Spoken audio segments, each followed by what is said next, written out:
WIFTV-PM.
Shop at Black-owned and operated Solo Beauty, where you are appreciated and respected.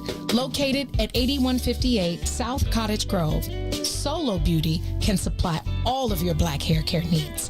Solo Beauty is open from 11 a.m. to 8 p.m. Tuesday through Saturday, or you can find them online at solobeauty.com. Funeral expenses are costly. The Casket Store wants to help you save hundreds of dollars. You do not have to purchase a casket from the funeral home. Call now for a free in-home consultation. Call 773-445-6900. 773-445-6900. Hi, I'm Dr. Willie Wilson.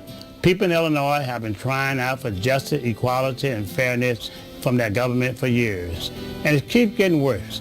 Unfair taxes, laws that unjustly imprison nonviolent offenders. The rich get richer, and the everyday people suffer. It's time for a change, and with your help, I'm here to do it. I'm asking for your support as I run for U.S. Senator in 2020. Paid for by Willie Wilson for Senate 2020. I was going to ask you, so growing up, did you ever have an old racist family in your neighborhood? Did you have one live next to you or one down the street? Just somebody's house that you know on the block you didn't want to go nowhere near that house. The neighbor who was directly behind us had a real problem coming outside seeing my white mother and my black father. We got us the gun line. This dude built an 8-foot fence, more like 10 foot. So they put up the Huck Finn joint. Exactly. That shit looked like a castle. You know, my dad, he's a big guy, football player guy. My dad guy who walks over there. Old school and then black. he's like, yo, I don't appreciate these apples in my yard. He's like, motherfucker, we don't even have an apple tree. These are your apples. Do you like apples? Your kids are throwing apples over here. Okay, there's that little space, but there's still a fence. So they're right there looking at each other. Tell them about the gun line, boss. And I said something like, yeah, Dad. And that dude said, shut up, you little monkey. Leroy stuck his hand over the fence. You're gonna die, clown! Grabbed dude by the neck. Run.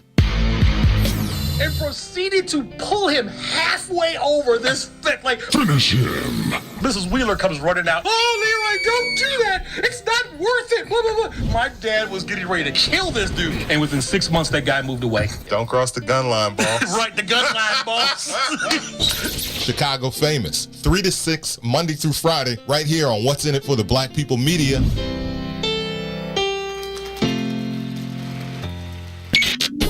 WIFTV-PM.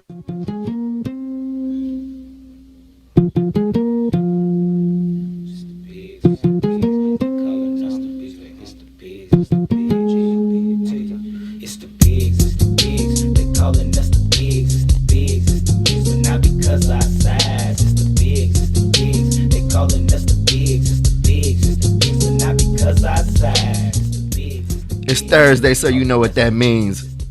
You're back on the soil rocking with the bigs, man. I'm your man T, one half of the illest sports media outlet doing it in Chicago. Gino, we right back at it. I have to agree with you on that one, man. I know you agree. I know you feel me when I break that down. But before you say anything, I got to let the people know it's a very special day on the calendar, man. It's the one and only Eugene McIntosh's birthday, man. Another trip around the sun. I got to tell y'all, thank you, Esco. You deserve all the love in the world. I got to let the people know it's been an honor working with you, bro. For the last 5 years on the grind. Another trip around the sun, it just means another opportunity for me to tell the people how thankful I am to be on the grind with you, bro. Happy birthday. Much appreciated, my brother. Thanks to you. Thanks to Esco. Thanks to everybody sending me the love, hitting my text line, hitting my DMs on the social medias.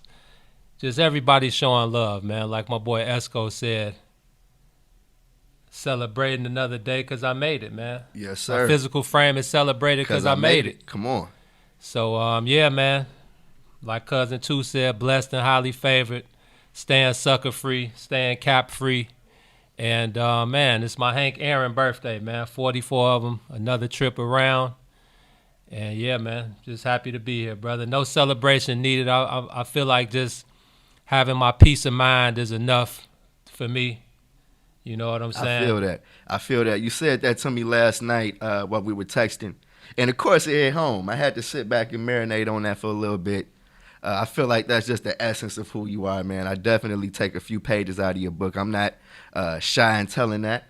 You know what I mean? I hope that I could be as graceful when I touch 44, man. There's nothing but blessings and love between us. You already know. Yeah, man. I appreciate the words, brother. And as much as it is a pleasure for you, I echo the same sentiments because it wouldn't be none of this without you, man. So you know the pound sign, man, the hashtag, we all we got. So this next 365 is just going to be better than these last 5 365s that we've been together, man. But for me, it's all about, you know, being at one with myself, being at peace. And, man, just when I went to Jamaica, man, Rasta, man, dropped some gems on me.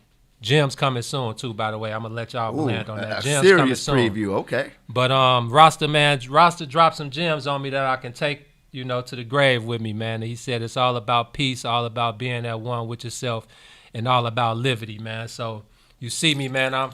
For y'all that can't see on the camera, I don't know if y'all can't see, can you hear it. You hear him jangling. Yes, sir. I decided today would be the best time to bring out my new jewels. You know, gold means a little bit more. If you know the history of gold brings out the best in you, especially when it's real gold and not that fake gold. So shout out to my player partner. I'm gonna keep his name under wraps, but I got two of the illest, most important figures in history as far as I'm concerned. The Honorable Marcus Mosiah Garvey and the great Emperor Haile Selassie. So I'm trying to, it's what's in it for the black people, man. So I feel like now is the time more than ever to kind of channel that energy and absolutely, and bring that out of me, and hopefully it can spread to you and to the rest of the what's in it for the black people media family, man. Absolutely, man. You on point with that one as always. Man, how you want to kick this one off, man? What you feeling today, man? What I already know what you trying to get it started with, man. It's your birthday. Take us home, bro. What we got? I'm pretty sure this is everybody's topic of conversations, you know, for the last 24 hours. The Breonna Taylor or non-Breonna Taylor. How about if we could put it like that? Absolutely, man. I feel like it's the only way to start today, man. But I guess I should start by saying nothing that happened yesterday surprised me, but unfortunately it still hurt. You know what I mean? And I don't know why I watched as much as that press conference as I did. You know what I mean? With the Kentucky Attorney General, you know, running down whatever he wanted to say to the people. But it still sat me down for a little bit, and I had to put things in perspective. You know what I mean? I didn't feel like watching no White Sox, no Cubs. I caught, you know, the final quarter of the Heat versus Celtics games last night. But it's just another reminder, man, of you know, something that's bigger than the game. And is that, man, it just feels like, well, you just know what it is that our black women, man, are treated as less than human. Their lives don't matter. I can't put it any other way besides the fact that they treated Breonna Taylor like collateral damage and that botched, you know, no knock warrant situation. So her neighbor's apartments got justice before she did. The cop that shot through the wall, right, got charged with something I never heard. What was it? Fried wonton soup or something. I don't know what the hell that charge was. I never heard that charge in my life, but I did do the science behind it, and I noticed that you get the same charge for trafficking a gram of a controlled substance, which is a Class C felony. So, and we're talking about the loss of a life. So, but to tie it into sports, of course, post game, you saw a lot of the players' reactions. LeBron had a reaction on Twitter saying that black women are the most disrespected people on the face of the earth, and of course they are. You know what I mean? And when situations like this happen, I think about the black women in our life, man. I think about women like Shaquille Taylor, who I know was going through it yesterday, man. I think about Breonna Taylor's family. You know what I mean? And what they're going through right now, and my heart goes out to them, straight up. Yeah, I'm with you, man. I agree. Tupac said it best. I always bring up the famous Tupac quote, "The truth is, it ain't no hope for the future." And it's as bad as that sounds, that's just how I feel. Now, I'm not going to let that stop my positivity and my shine and me trying to, bring that out of whoever I come in contact with and just the world in general. But, man, if you look at it, as far as I've been around, 44 years, ain't nothing changed, man. And I feel like that's the theme of it. You know what I mean? I saw the tweets yesterday. They were saying yesterday was the 65-year anniversary of Emmett Till's killers getting off. And you saw how that's a whole nother story, man. Hey, but like you said, it's been going on for as long as we both can remember,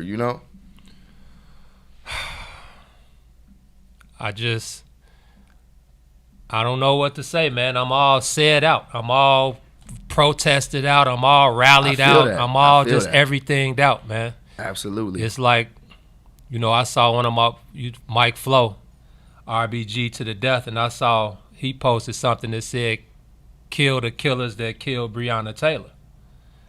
And honestly, that's the message that most folks are scared of, Man, you heard what the honorable... What was that video where we had old girls say that, they should be lucky we're not asking for revenge? Hey, man, the honorable chairman, Minister Fred, Brother Fred, ain't gonna be no killing without no killing, Joe. So, again, man, I'm a non-violent, I don't, it's just really hard, it's really hard because I'm just so tired of just all of this. I'm tired of I'm tired of the silent protest. I'm tired of the peaceful protest. I'm tired of all the rallies. I'm just tired of all of this because it's not getting us anywhere, man. It's not getting us anywhere. If we not gonna march down on these buildings where these lawmakers are and where these people who can really affect change are, then I'm just not for it. So I'm not about to be marching out up and down 53rd Street for nothing. And that's just my opinion. If you don't feel the same way I feel, we all entitled to our own opinions. But until we ready to march down on these buildings where this stuff is really taking place and where we can really affect change, or how about we march up in the buildings? Forget marching on the buildings, march in the buildings. That's the only way, man. I feel like, in response to what you just said, we definitely, every time we, have a situation like this, I feel like we have the so-called leaders come out and try to dictate what the response is going to be, how people should feel, how they should protest. And like you said, at this point, I'm out of options, bro. You know what I mean?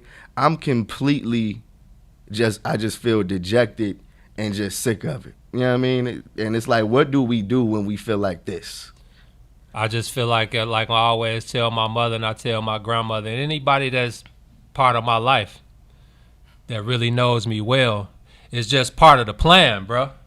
Like the plan is in full effect. It's part of the plan, and the craziest part is how life just goes on. Like we got up and I had to talk to Billy Donovan and Arturas Carnicelos about some shit that really does not matter in the scheme of it. You know what I mean? And before that, honestly, bro, I had to get up and say my prayers, bro. I had to do my one-on-one with God. and you had to have get my soul right, man. You had to have it by yourself. I had to put my mask on. You feel me? To put my mask on so that I don't get on these Bulls presses and say, how y'all feel about what's going on in the world? Fuck basketball. You know what I mean? Congratulations on being hired. You know what I mean? But what's really going on? But man, I feel like it been well warranted too, though. Yeah, but I feel like that's what every black person had to do today, man. I saw our brother Cameron Smith say that he had to take a break from Twitter last night just so he could be okay this morning because he knows that he's going to have to departmentalize, his feelings and bury some stuff in order to be productive during the day. And I feel like we get asked to do that so much.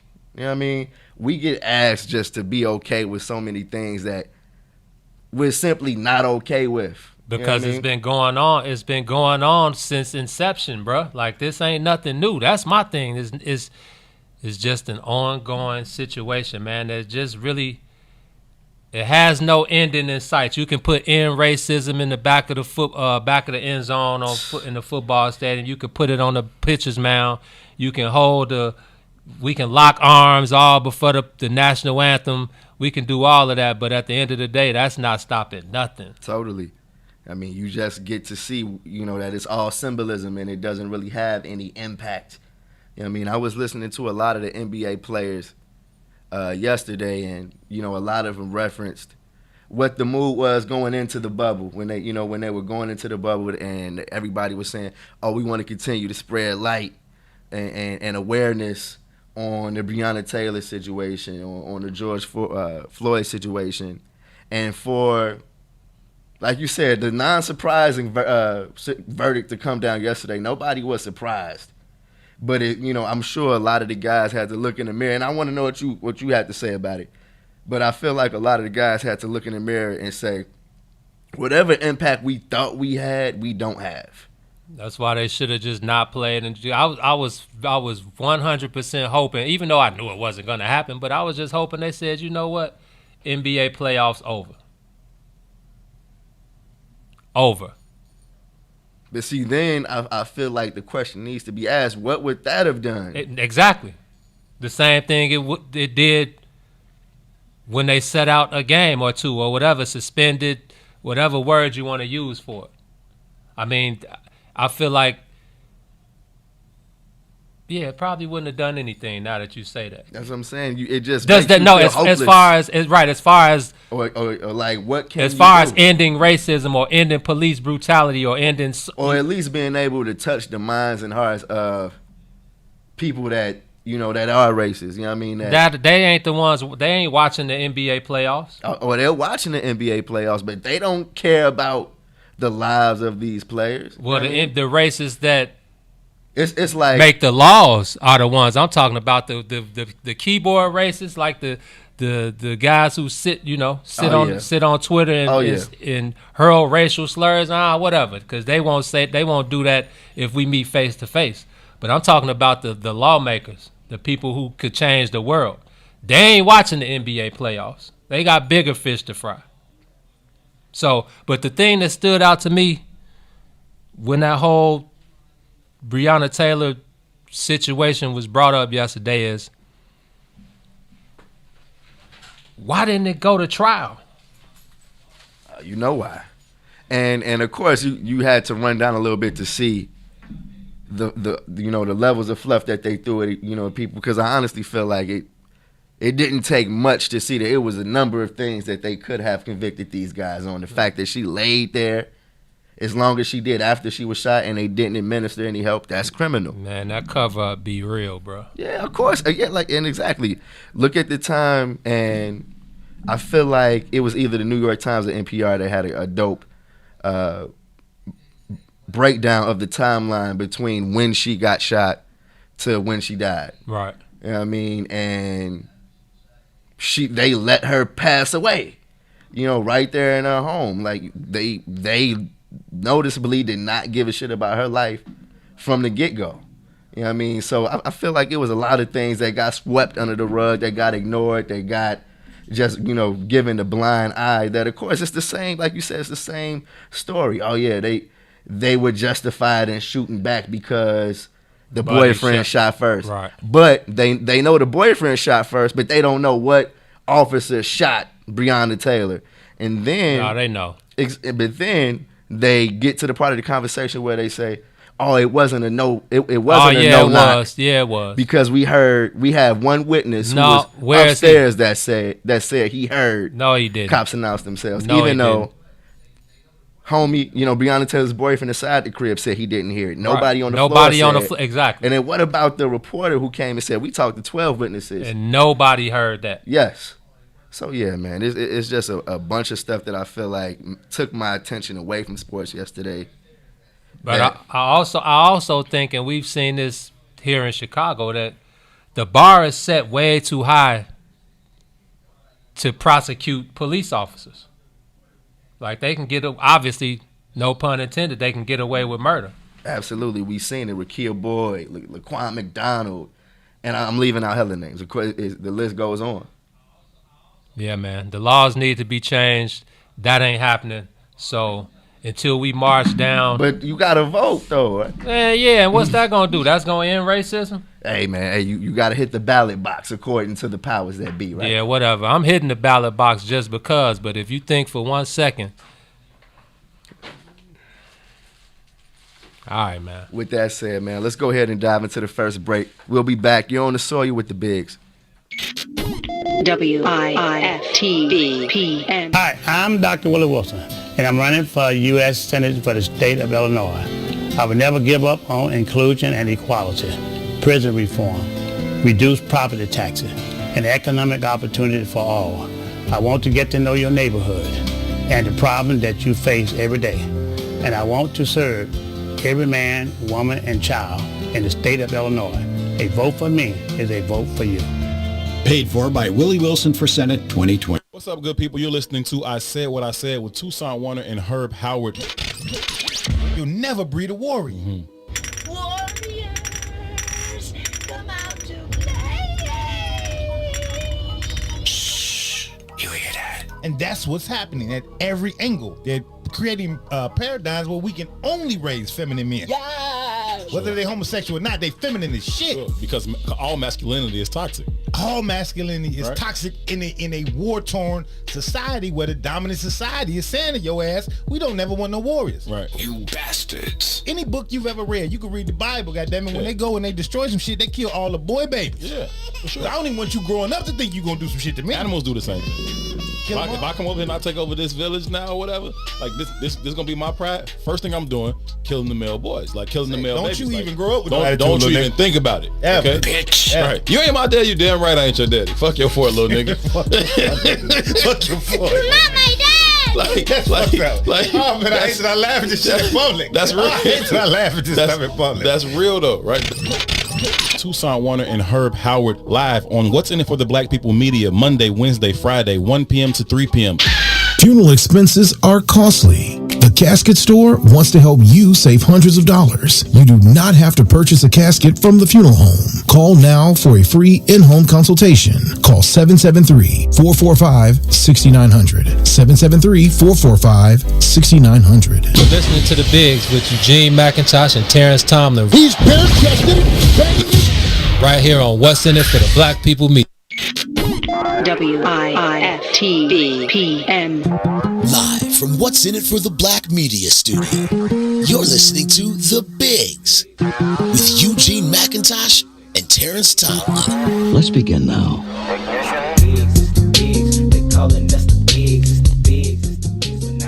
Right back at it. You're on the soil with the Bigs at the What's in It for the Black People Media Studios.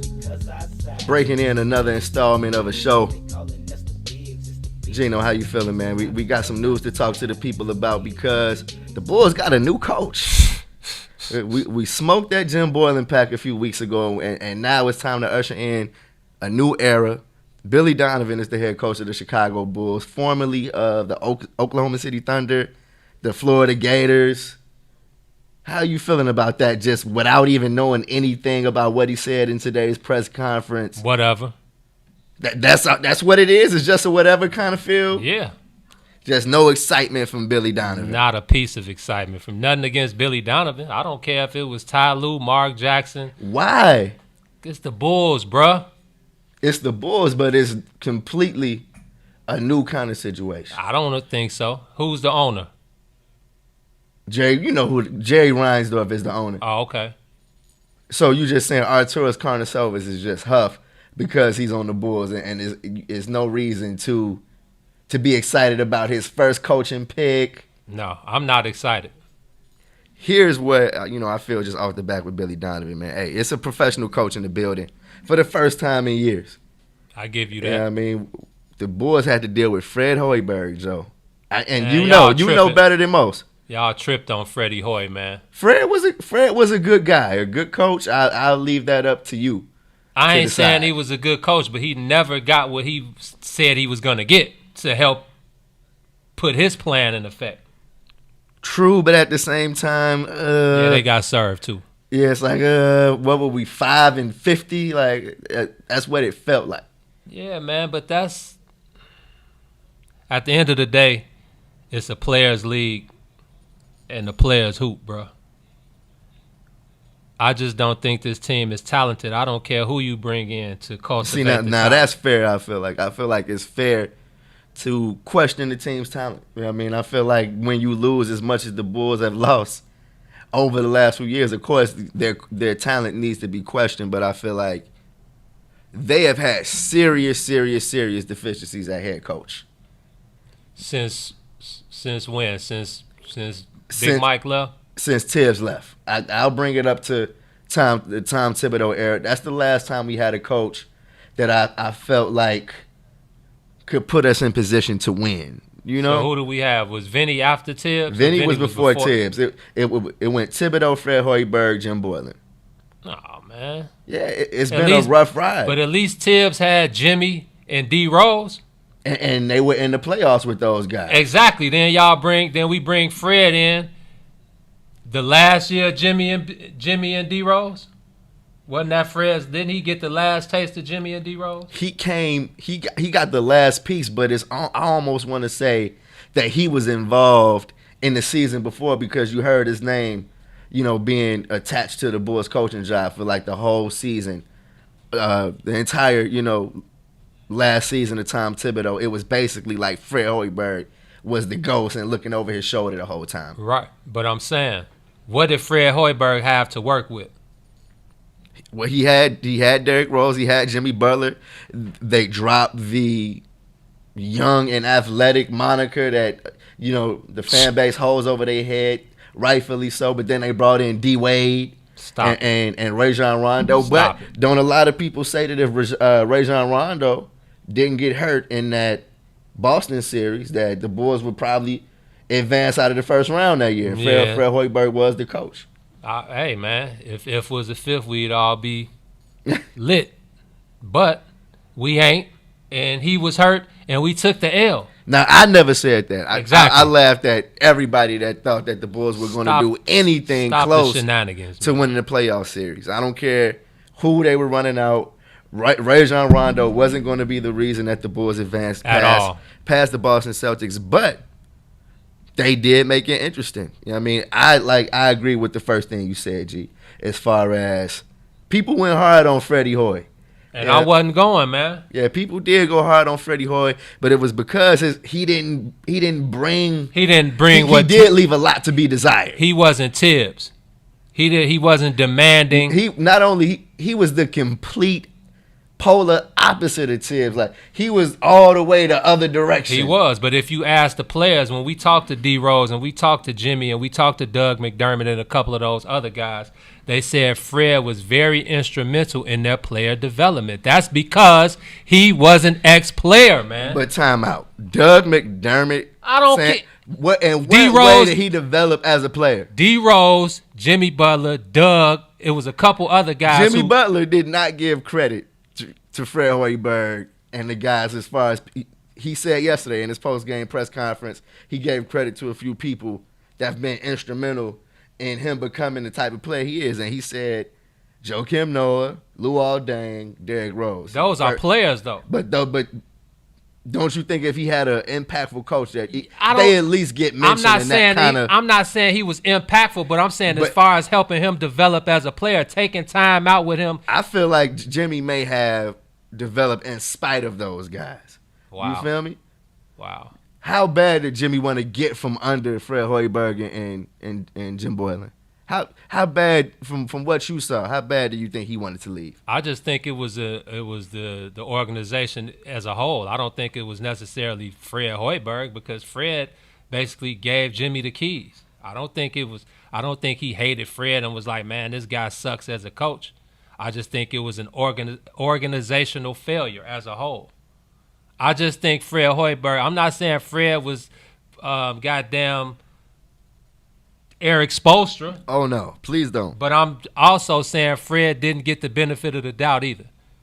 But again... Why should he have, though? Why because he was promised something that he was never given. Now, what was he promised? An offense and an offensive structure and the ability to do him. You already know that those guys, the higher-ups, they want the power, man. You got to come in... That's why Tibbs got out of there. The same thing with Joe Madden and the Cubs. The same thing with a lot of the things that go on inside these organizations, man. The people that need to stay in those press boxes and stay in those offices, they like to come down and get on the ground, on the soil, and the coaches are like, look, man, that's what you hired me for. That's what I got other coaches for. Stay up there and let us do us. But I just think Fred was not given what he was promised.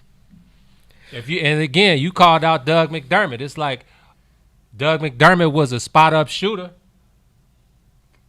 Doug McDermott wasn't even a spot-up shooter, I feel like. Wow. And I say that just, and this is a mark on, of course, like you said, the management. You know what I mean? I'm looking at the guys that drafted him, and they're the ones that have to answer and take the blame for guys like Doug McDermott because he came into the league. They traded up for him all the way because up. They thought they was telling people he was a scorer. Fred Hoiberg didn't do that. Oh no! I put that on the management. Right. But at the same time, one of the things that I liked about Billy Donovan and the conversation he had with the media for the first time today is he talked about his philosophy of talking to players about what they do well. Right. And then fitting the system around that. I'm not sure if Fred really had a grasp of what his players did well. And like you said, I totally agree, Joe. It was a failure from top to bottom. Right. You know what I mean? But yeah, that includes Fred Hoiberg not having the tools. But now I do agree with that. To get us to the next level. I agree with that 100%. But now you're talking about Billy Donovan, who did 20 years at Florida, who was 2 national championships. Yeah, and as a player at Providence and in the NBA. And I know he spent the last 5 at OKC, and a lot of people have mixed reviews on his time there. He came in with KD and Durant. He inherited KD and Russ. Dropped that 3-1 series lead over the Warriors, and then lost KD. And dealt with whatever Westbrook is. And that's something I'm willing to wash my hands with because we've seen over the past month what's been the word on Westbrook. Right. He don't compliment nobody. Right. So imagine trying to coach that type of player and still being successful. You know what I mean? But I still think at the end of the day, as much as I talk shit about, excuse my French, as much as I talk about Russ being OC and one of the guys that I'm not really a fan of in the league, he still averaged a triple-double. He's still one of the top players in the league. So regardless of what Billy Donovan, regardless of what you thought about Russ, when he got on the court, he still had the output. So when you got KD and Russ and James Harden at first, getting them to the finals and getting them over the hump, then that's when maybe the coach gets credit. But I love when Shaquille O'Neal, a guy who got 4 rings, says, man, the coach don't matter. Now, I know Shaq doesn't mean the coach don't matter because we all know the coach. But I know what he's saying, though. At the end of the day, we play the game, man. The coach can only do so much. The coach can only implement so many offensive sets that at some point, again, dating back to this year's Oklahoma City Thunder, Billy Donovan, cool job, but he had Chris Paul. Yeah, he had Chris Paul. You feel me? I feel like, yes. So is it okay to say a coach has a player, but then when you look at it from a player's perspective, we can't say, oh, they had this particular coach. Because if you say coaching matters, I got to disagree because I think it definitely doesn't matter. Right. I definitely think it matters if Jim Boylan is your coach. I agree with that. But if Jim Boylan was the coach of the Boston Celtics or a team who is playoff bound already, then it's like, I mean, you could probably see a little bit of the deficiency. They like 10 games worse. Well, we'll see we'll see Billy Donovan with this Bulls team with no upgrades, and let's see how much better they are with him versus Jim Boylan. Now, I do think he's a better coach just because of the experience alone. Now, experience alone, and from being on the press conference call today, I was able to talk to Billy Donovan for the first time. I was able to run off a couple questions to him and Arturas for the first time. But the first impression off the back was that this is a much more professional organization just from hearing Arturas and Billy Donovan on the mic. You know what I mean? How many times did you and I sit in those press conferences with John Paxson and Gar Forman, and really we just sitting back waiting for it to be over. So much fluff. Because we know exactly what they're going to throw at us. Right. I feel like they were genuine. I feel like they came with an open mind. And I feel like Arturas is who I'm most impressed with. I feel like with some of the things he said, it kind of has softened me up to being okay with him making the decisions this time around. Okay. You know what I mean? So I asked Arturas Karnisovas, and excuse me because the press conference just ended less than an hour ago. I ain't been able to go ahead and transcribe the quote, but the gist of what he said to my question, which was, you had to sell Billy Donovan on the city of Chicago and the Bulls organization. We all know that there's been questions over the last handful of years about how attractive this city is to big-name free agents and top coaches. Right. What was the biggest hurdle that he had in getting what a lot of people say was the best coach available? You feel me? And he said the biggest hurdle he had to face was convincing Billy Donovan that this roster could be better with him. You know what I mean? So it's like, yeah, I know that this ain't the roster that you look at, and to your point, that pops out at you and you get to say, oh, yeah, let me coach those guys. No way. What he had to sell him on was that with your player development approach, this team could be special. That's a lie. That's what he sold him on. Well, he sold him on giving him them big dollars, too. That's what he sold him on. Of course, I'm sure it was like, and money ain't a thing. And Chicago. You don't have to sell Chicago. The only thing you got to sell is this roster. In the wintertime, you may have to sell Chicago, if I'm breaded up, if I'm in the millies, I ain't worried about sitting in the cold. I can go somewhere and be in my glow.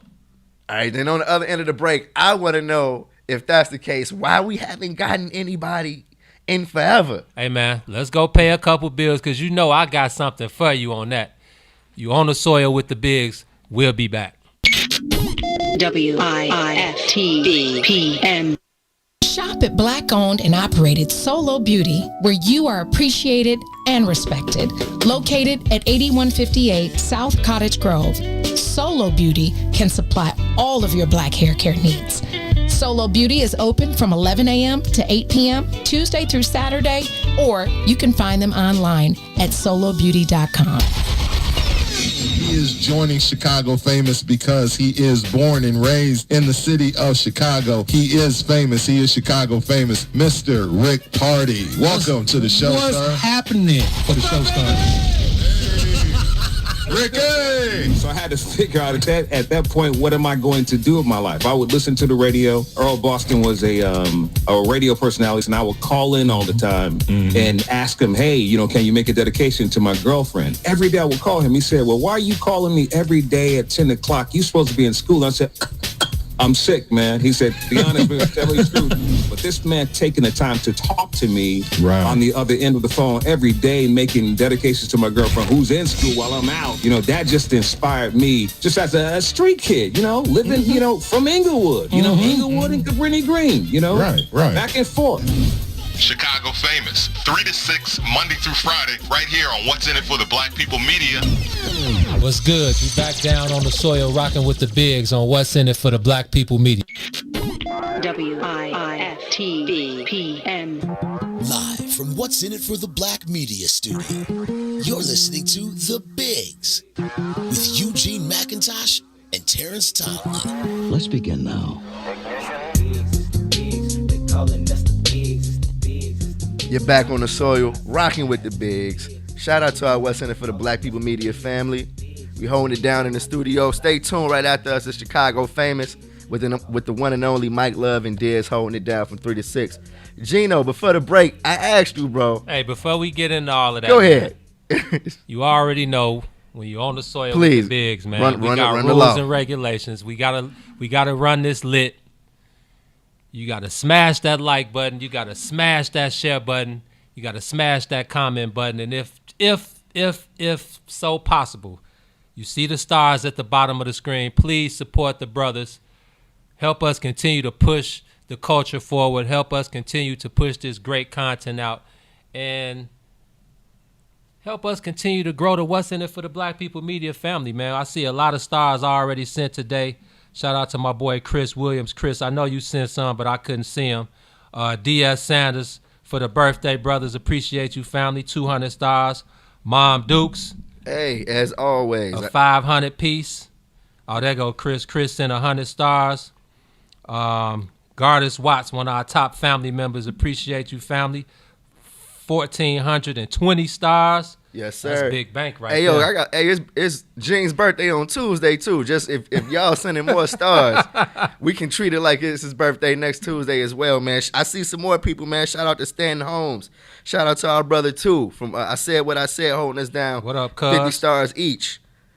DS with another 50 stars for the cussing fund contribution. Absolutely. That ain't French, bro. That's straight up cussing, right? Man, we might have to throw a few more cuss words around if it's gonna grant us a few more stars, man. Come on, man. Hey, we can let them fly. Just let us do our thing. And the family, the Mays Jackson page sent us 50 it's stars. Only right. What do we do to deserve that? It's only right. And I'm expecting when we come out of here, it's gonna be birthday cake.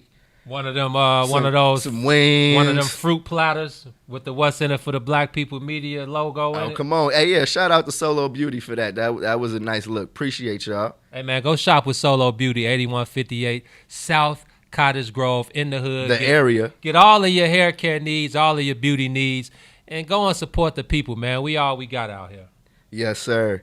Hey, Gino, man, let's dive back into the conversation real quick. We got a few more minutes to talk about our boy Billy Donovan. You said that we haven't gotten any free agents, yeah, and you're right.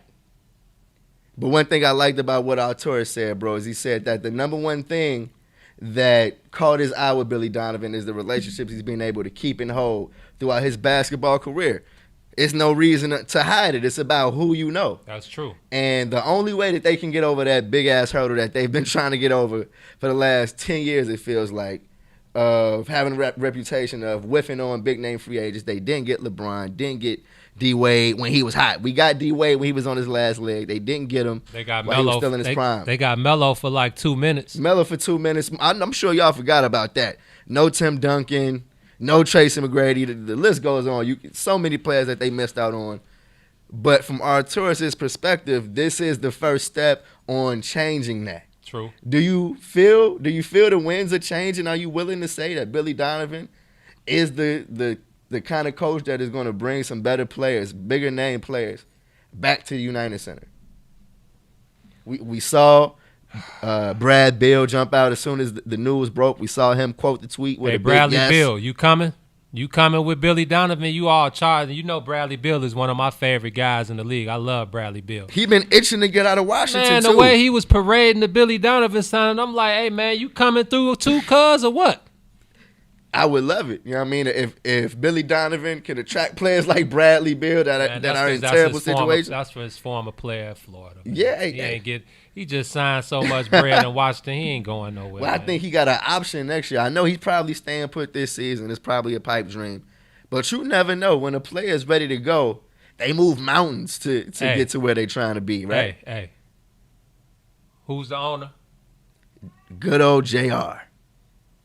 But doesn't it say something that they went out and got the coach that's probably going to demand the biggest check?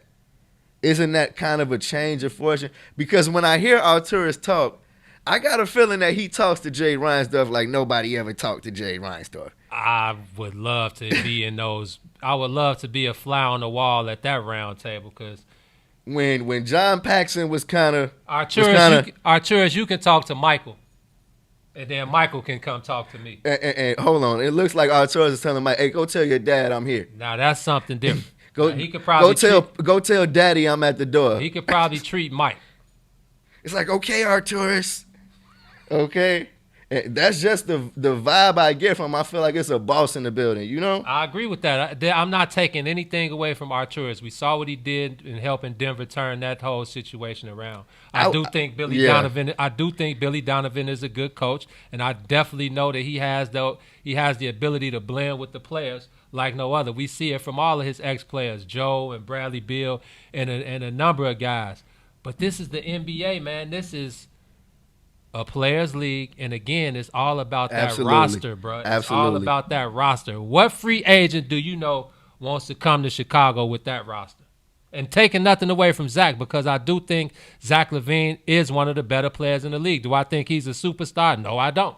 That's a good point, because I feel like it leads to the conversation of what's next on the to-do list. So that's what I was going to ask you to ask. I know you could only get, because the Bulls got their We got to wiggle and bend to get our question in. But yes, thank you to the guys for letting us do our thing today. I wanted to know what was next. Is 2020 and 2021 gonna be? Are you looking to go straight in, or is it like an evaluation process that he's gonna go through? Did anybody ask him that? They did, and from what I heard, bro, Billy Donovan is here because he feels like this is a situation he could win now. Oh man, he tripping. Now, whether that means Arturis is about to take a hack and run it through the roster, and we're gonna have a completely revamped roster by the time these guys get back on the court, which nobody knows when that is at this point. True. You know what I mean? So how much of a revamp, dude? I look at that Denver roster. You know what I mean? I feel like this is the biggest window into who Arturis Karnisovas is. I look at that Denver Nuggets roster and the way they've been playing, and I don't see a top draft pick. You know what I mean? I don't see a coach that before Mike Malone got over there was considered probably the best coach in the league. But I feel like if you look at him now, I wish he could have brought him, with us. You know what I mean? Or with him over to Chicago because of the way he interacts with his players. I feel like Mike Malone still be hooping with his guy. Yeah, and that's like you said, to your point of this being a players' league, that is the type of thing that makes me interested in Billy Donovan, because I'm like, Arturis off the back, the first thing he said in the press conference today is, I like Billy Donovan because of the way he is with his players and the way players respect him. He didn't say, I like his scheme. Right. He's an offensive guru. He didn't say that. He like, this guy is a guy that clearly values relationships. Okay, that's cool. That's the most important thing. What about the hoopers, though? Let's not act like Mike Malone ain't got Jamal Murray, Gary Harris, Jokic. But see, those are all 7th picks and lower. You know what I mean? What's a 7th pick? But that's the pick that the Bulls couldn't seem to get right. Look at the 7 picks that they've got over in Denver, and look at the 7 picks that we got. There's so many questions surrounding the talent on this team. Our talent is huff. Ain't no questions surrounding it, man. Them guys. I mean, let me stop there. All NBA players are talented. It ain't like I could go out there and get 10 points a game. But as far as NBA talent is concerned, the Bulls are at the bottom of the barrel in talent level. Period. And I'm not going, man. I don't care. I'm crying because I agree with you. Oh, okay. But at the same time, I'm interested. I ain't interested, man. And can he affect Wendell Carter Jr.? No. So he just wash our hands with him. If that's the case, then man, get them people out of here, man. Then what kind of package do you get for a guy like Wendell Carter Jr., who you feel after 3 years package Wendell Laurie, done. Package Wendell Laurie and number 4 for the number 1 pick.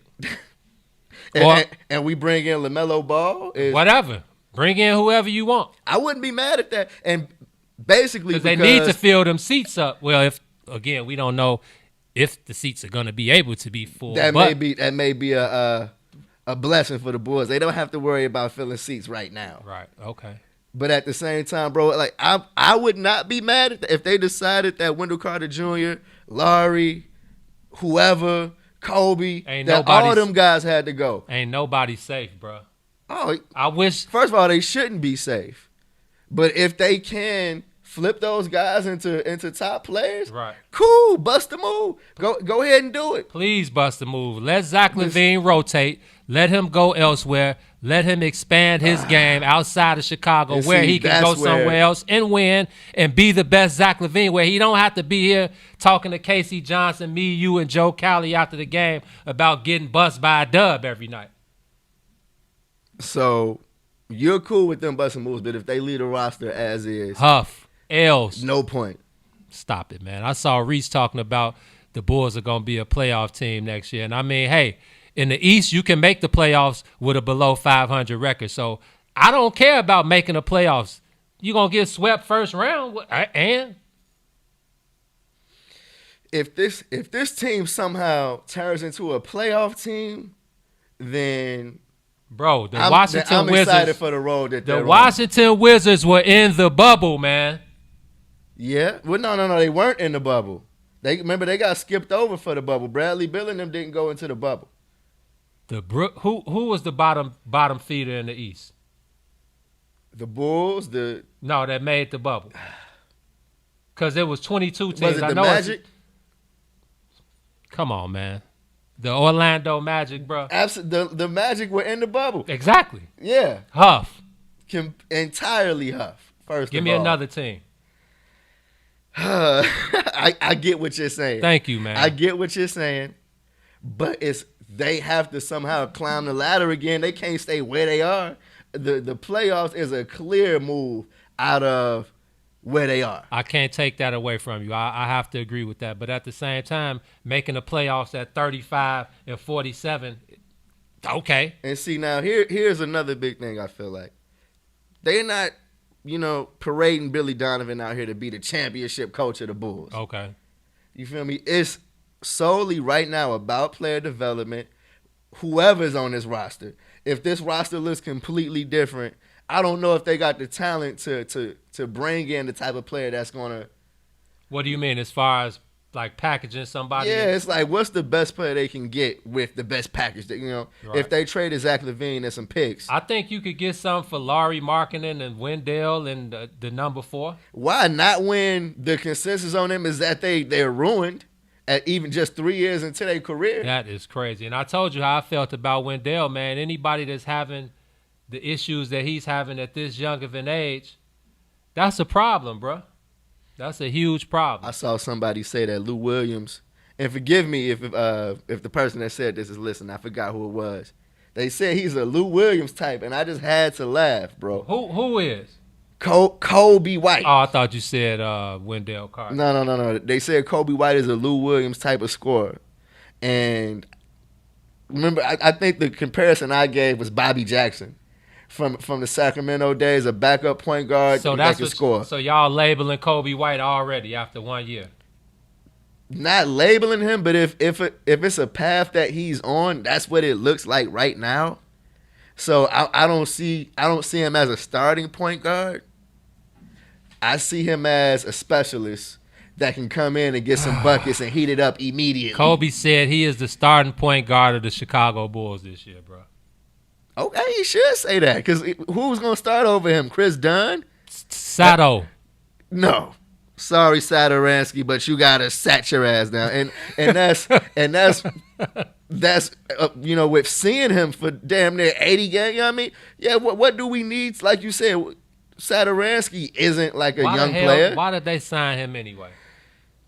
He was the prototypical Bulls player. Yeah. Hella regulation at everything. Sato was like a 6. He was like a 6 to 7 at every skill set possible in basketball. Sato did nothing great. He wasn't whack, but he was so regulation that it just didn't help us any type of way. Absolutely. What, you sound like you just described Andres Nocioni. How many Bulls players did you just describe with that just few bars 65% of them. Period. You know what I mean? And I feel like that is what they have to shake. You know what I mean? They have to come in with some players that... Dead. Look, man. Man. I feel like the way you feel is fair, especially after the years of Hey, man, can we just go to break, please? Absolutely. Let's find a way to end this Bulls conversation. We're coming back. We're talking Bears with Flows. You're on the soil. WIFTBPM. You fun guy. What's tomorrow? Fun guy, what's up, baby? What it do, baby? Yeah, yo, what do you know? sense, I'll be telling you. What's going on, Chicago? What's in it for the Black People Media presents? I want to go higher. Oh, my God.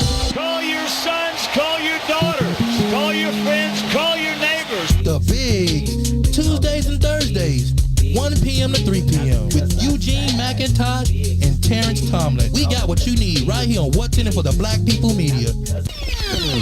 The birthday line is, easily, or the birthday bash, whatever you want to call it. Our hit record. That's our hit record. That's our hit record. That's our one. That's my girl. That's my girl by the Temptations. Like, Like, no you matter don't where sing- we go, we got to do that. Ready to go down? Yes, we are. Come on, who's this on that birthday line? It's Randy and Baby. And how old are you on this day? I'm 14, I'm 13. Go ahead. It's your birthday. Go ahead. Definitely let out twins. Where y'all from? Where y'all from? Out of B. Bad boys gonna say about Bobby's birthday from WGCI. That's 3 days. Two more projects. Still on the show called It's your birthday. Go, go, go, go, go. Question. Hey, she doing the question. No more to go. What's the show called? It's your birthday. Hey, let that play.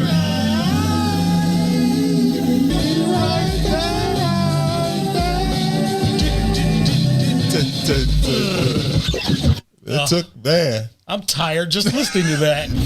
Chicago Famous, 3 to 6, Monday through Friday, right here on What's in it for the Black People Media.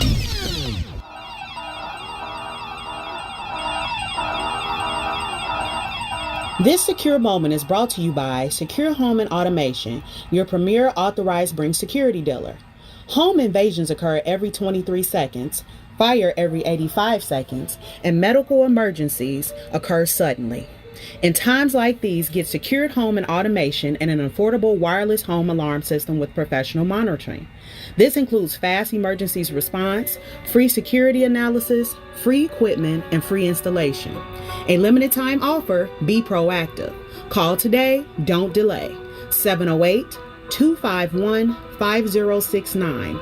That's 708-251-5069. Call now, 708-251-5069, or visit our website, securehomeandautomation.com. Secure Home and Automation, where your life safety is our priority.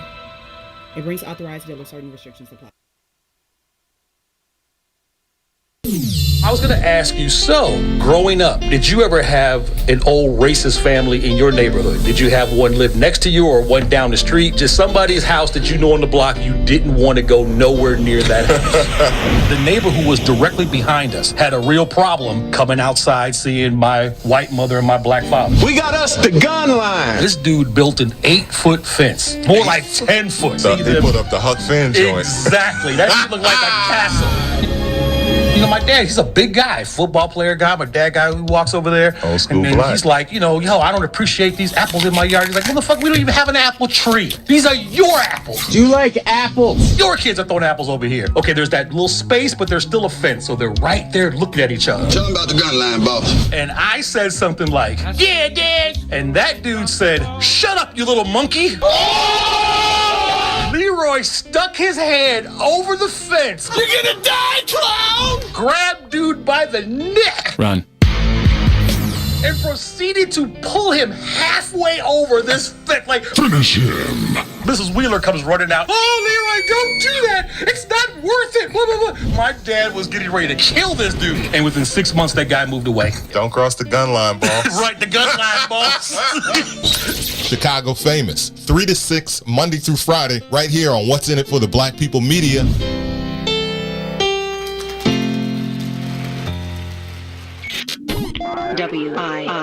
WIFTBPM. Live from What's in it for the Black Media Studio, you're listening to The Bigs with Eugene McIntosh and Terrence Tomlin. Let's begin now.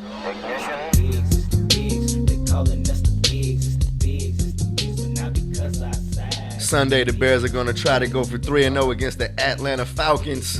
Why you laughing?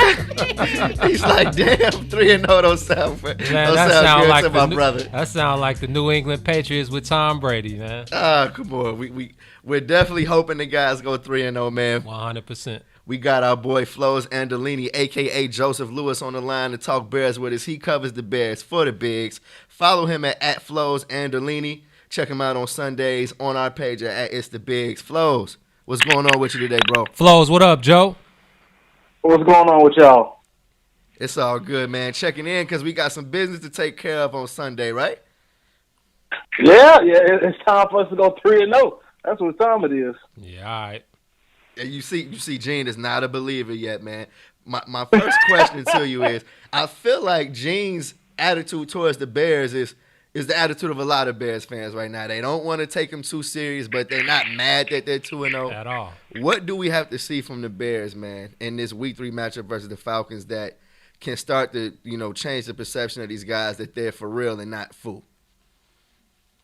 Well, I know if the Bears want to convince us, the fans, that, they're a top-tier team, that they're not just on a lucky streak, they have to put together 4 quarters. I mean, we saw last week, I think, a good first half. They put up a good first half. The defense was okay that first half. I think it was 17-0 or 17-3. The week before, all you had was a good fourth quarter. And so when you don't do those things and you're 2-0, I can understand us as fans being like, I'm going to celebrate regardless because it's 2-0 and I love my team as a fan. But from our perspective as fans, you definitely have to put together 4 quarters, or at least 3. It's such a shame that we're so used to just wanting the bare minimum. But if they can get at least 3, I think we as fans will feel a lot better about it. Because I know a lot of folks that I would feel this way if we were 0-2. So it doesn't seem to be convincing us, the fans, at least. Joe, I think that win versus the New York Giants was extremely huff last week. But in the NFL, it's not the NBA, it's not MLB. You don't have a bunch of games to kind of, if you start off slow early, you got some time to make it up. It's the NFL. So 2-0 is great. But that win versus the Giants was huff. And I think that definitely, as a matter of fact, I know 100% that they're going to have to score more than 17 points to beat the Atlanta Falcons. So with that being said, what did you think about the Bears defense last week? Because T is all on me about Khalil Mack. And yeah, we saw a better performance from Khalil Mack last week, had a fumble recovery, couple nice tackles. But I think the addition of Robert Quinn was really the standout for me for the Bears defense. But I still need to see more from Khalil Mack. So what do you think the defense needs to improve on? And what do you think about Khalil Mack the first two games? If Khalil Mack was any other defensive player, I'd say he had a good game. I'm like, man, he was fantastic. But as someone who is Khalil Mack, I was okay with it at best. But it was solid. It was a good fumble recovery. The sack he had, he was open.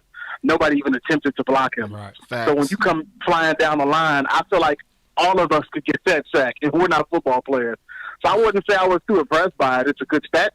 It's a good stat buffer, but that's about it. In terms of the defense, I've been disappointed, honestly. It was good for them to hold in the fourth quarter against in our first game against the Lions, but to allow the Giants to build up momentum and keep coming back is not what I liked. I mean, it's only 13 points, so you can't give them too much grief. Right. But when we expect them to hold and expect them to make smarter decisions, like on Eddie Jackson's interception that was called back, he said that he was talking today at the media. He said, I got the ball first. I didn't hit him. It was incidental contact, and he said the ref acknowledged that after the fact. It was clearly. I thought it was PI. Yeah, absolutely. It was clear. It was clearly he hit him first. Joe, it was clearly PI. And then, not to cut you off, but like I was telling T, it came down to a 9. They were on the 9-yard line with the last play of the game. Had Golden Tate not pushed off, that was going to be another pass interference with the ball on the goal line. Not saying that, we couldn't have made a goal line stand for the last play of the game. You're on the 1. You're on the 1-yard line. 4 chances. So I was telling T, without Saquon Barkley, you don't allow the New York Giants to get 13 points in the second half. And another stat that I pointed out, the Bears led the league last year in 95-yard drives. They gave up another one this year against the New York Giants. I just can't go off that. Yeah, me neither. I don't think anybody should be allowed a 95-yard drive. I don't really care what team it is. I don't care if it was the Falcons that led the league when they went to the Super Bowl. If that's 95 yards, you have to find some sort of stop there. It was embarrassing. And the first half, the offense was doing nothing, so that's the time for the defense to step up. So far, with the offense, I'm like, I have lower expectations, so I'm not as concerned. With the defense, it concerns me a little that they're allowing teams who are not good to put up more of a fight than they should. You know, I know we can't rely on having turnovers every time like they did in their first year under Matt Nagy. But I would expect them to do a little bit more than they're doing now. Right now, it's more worrisome. Like I wonder if they get into another dogfight towards the end of the game, will they be able to hold? Because if they get to the 1 yard line, I was concerned. I was up there trying not, to hold my emotions, but I was terrified. My heart was jumping, and there was a person from the New York Post right next to me, and he was tapping his pen extra hard. Everyone was nervous. It's good entertainment, but it's terrified as a fan. As a fan, I'm like, oh, come on, Joe. Like, I don't really want to see that. So they got to tighten it up, and I think it starts with the pass rush. I was happy to see Robert Quinn. Robert Quinn doing that with no snap before that was impressive. Yeah. So if they can string together a better pass rush, I think they'll be much better than they are now. Then you have to address, linebacker issues. Danny Trevathan, as much as I love him as a player, he's concerned as well.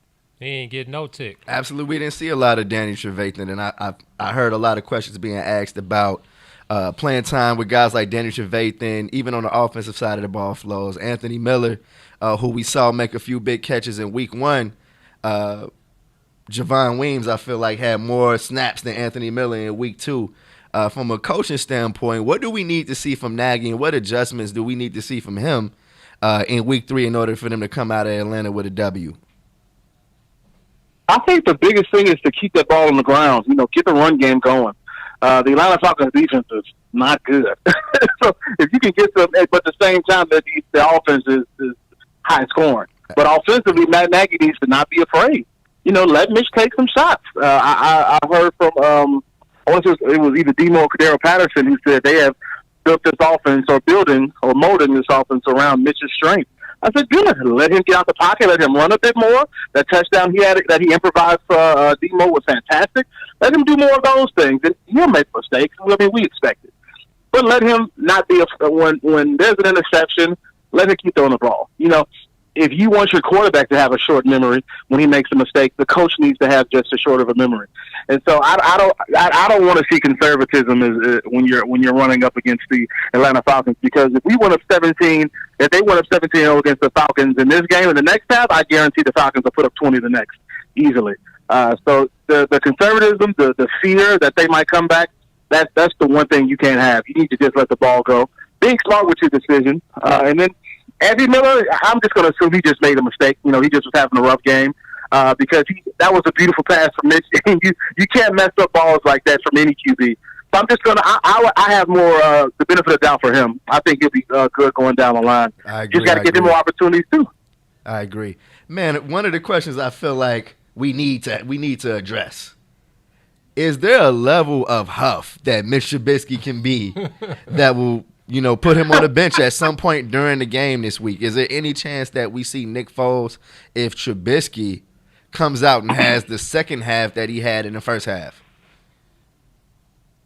Well, he has to. I think what will bench him is he has to make mistakes that are entirely his own fault. That first interception, which I thought was a bad pass regardless, I didn't think that he ever should have thrown that. He has the benefit of the doubt because it was tipped. The second interception to Allen Robinson, that was a good pass. He just should have called it. And even Allen Robinson said he should have called it himself. So if he start making those plays where it literally is his entire fault, I think one pick that would have happened if it wasn't for a lucky bounce was the one that I believe Nancy called after it tipped off of Tariq Cohen or David Montgomery's hands toward the end of the game.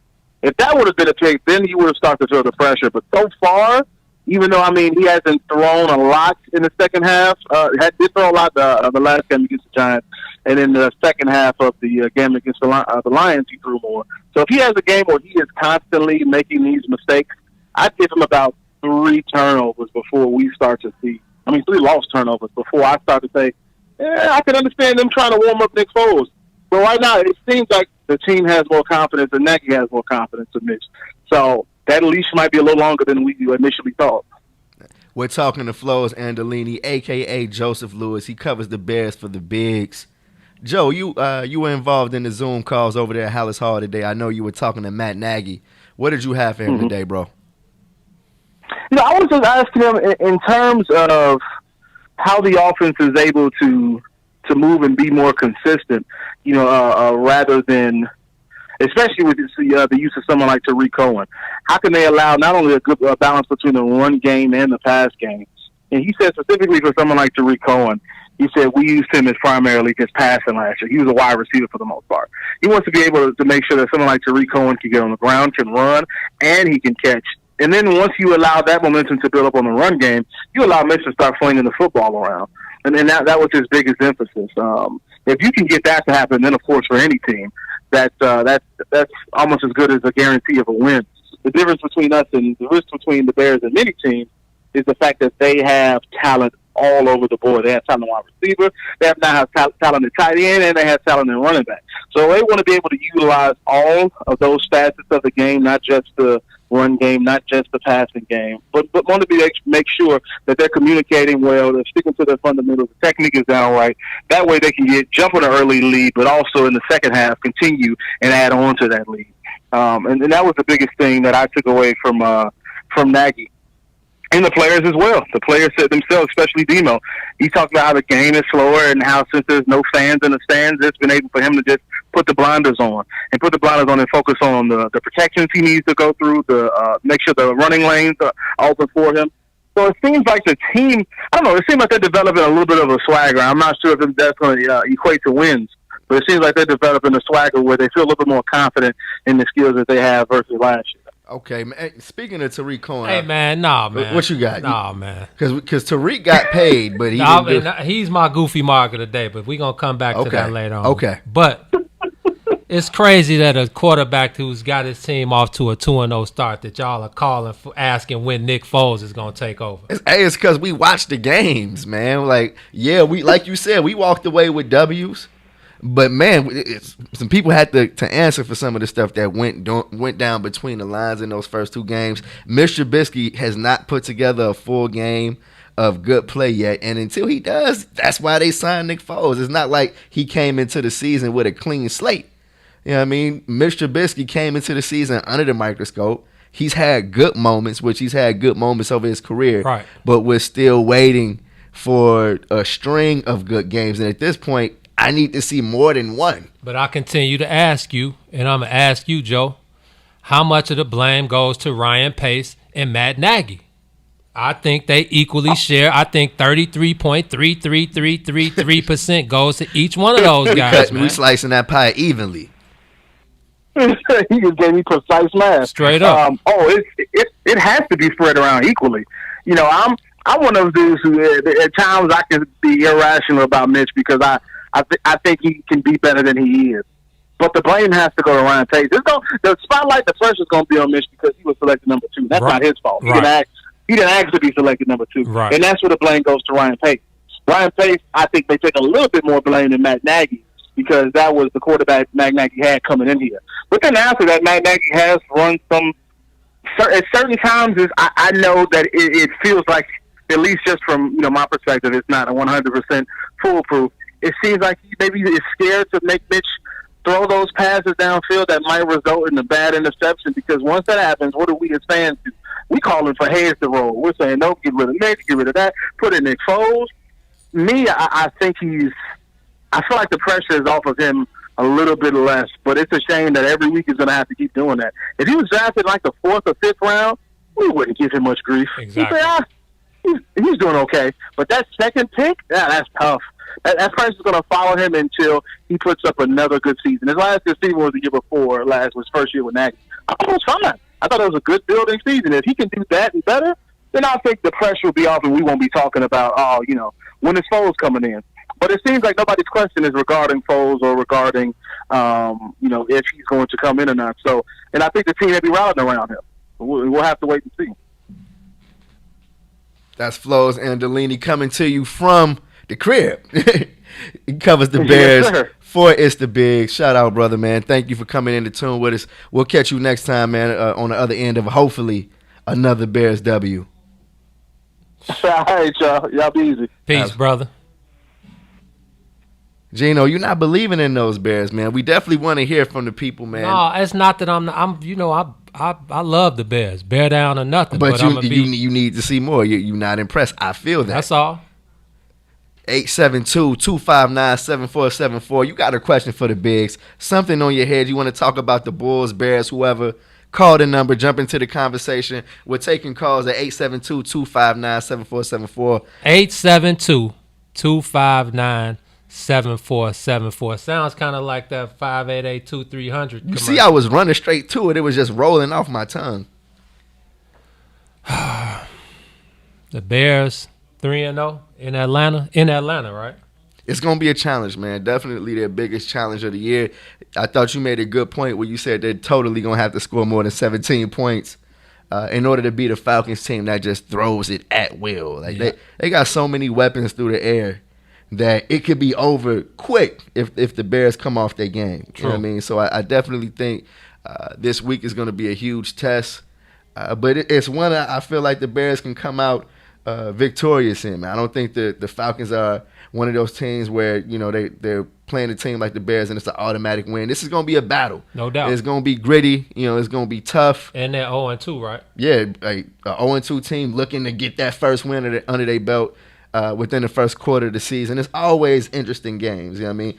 I just hope it's not one of those NFL weeks where, you know what I mean, where the road teams, all the road teams taking L's and things like that. So as long as they come out like Flo said, I feel like they got to keep it on the ground, stick with what's been working for you. Eat up some of that clock. Don't let Matty Ice get started early. But see, now I feel like that is like one of Matt Nagy's Achilles heels. Like I can totally tell when he's just trying to eat clock because he doesn't have the confidence in either side of the ball. And the trick is how early he gets into that mode. And I felt like last week we saw signs of it damn near in the second drive of the game. You know what I mean? Where he just, okay, we got to lead. Let's milk the clock. It's like, no, let's put our foot in their throat. Right. You know what I mean? So like Flo said, he can't be scared out here. I want to see an aggressive game plan. And as long as we see that, I feel like we'll be dancing on the Dirty Birds. I got a lot of love for Atlanta, a lot of family down there in Atlanta. So I got a lot of people rooting against us this week. But, man, I'm thinking the Bears are coming out 3-0 and looking good, man. Another W, I think, is in store. So the Packers are 2-0. The Vikings are 1-1. And Detroit is 0-2. Detroit is 0-2, yep. They lost to the Bears and the Packers. Offhand, do you know when we face the Packers first? Around Christmas. They do the Christmas and then the last game of the year. No, excuse me, because we got them around Christmas and then around the last week of the season. Yeah, so, hey, with that said, man, we'll definitely touch base and hopefully be talking about a Bears victory on Tuesday, man. Let's go ahead and dive into another break. You're on the soil with the Bigs. WIFTBPM. Hey, fun guy. What's tomorrow? Fun guy, what's up, baby? What it do, baby? Yeah, yo, what do you know? You know what I'm saying? So I'll be telling you. What's going on, Chicago? What's in it for the Black People Media presents? I want to go higher. Oh, my God. Call your sons, call your daughters, call your friends, call your neighbors. The Big Tuesdays and Thursdays, 1 p.m. to 3 p.m. with Eugene, McIntosh, and Terrence Tomlin. We got what you need right here on What's in it for the Black People Media.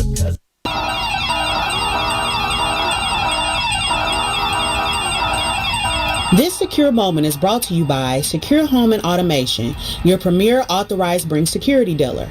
Home invasions occur every 23 seconds, fire every 85 seconds, and medical emergencies occur suddenly. In times like these, get secured home and automation and an affordable wireless home alarm system with professional monitoring. This includes fast emergencies response, free security analysis, free equipment, and free installation. A limited time offer, be proactive. Call today, don't delay. 708-251-5069. That's 708-251-5069. Call now, 708-251-5069, or visit our website, securehomeandautomation.com. Secure Home and Automation, where your life safety is our priority. It brings authorized dealers. Certain restrictions apply. Shop at Black-owned and operated Solo Beauty, where you are appreciated and respected. Located at 8158 South Cottage Grove, Solo Beauty can supply all of your black hair care needs. Solo Beauty is open from 11 a.m. to 8 p.m. Tuesday through Saturday, or you can find them online at solobeauty.com. WIIFTBPM. This is a traffic jam. Traffic jam. Traffic jam. Traffic jam.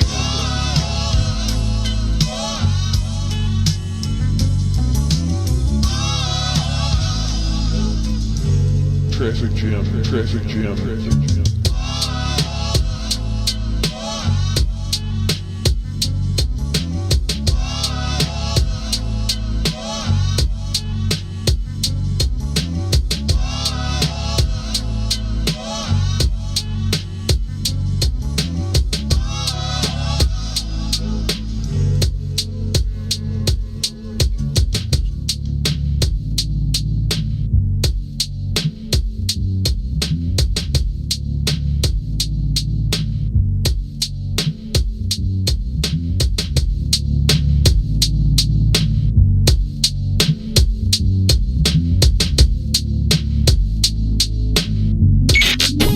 WIIFTBPM. Dame Lillard, and I'm rocking with the Bigs. Hey, this is Jason Kidd. We're rocking with the Bigs. I'm Chris Bryant from the Chicago Cubs, and I'm rocking with the Bigs. This is Mark Cuban, Dallas Mavericks. You're rocking with the Bigs.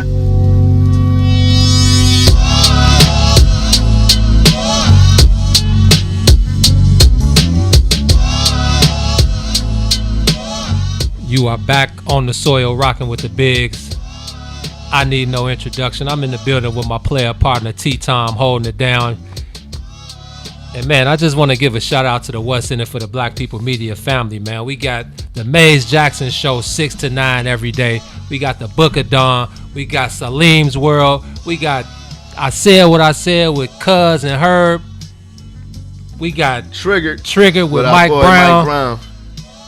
We got Chicago Famous with Mike Love and Diz.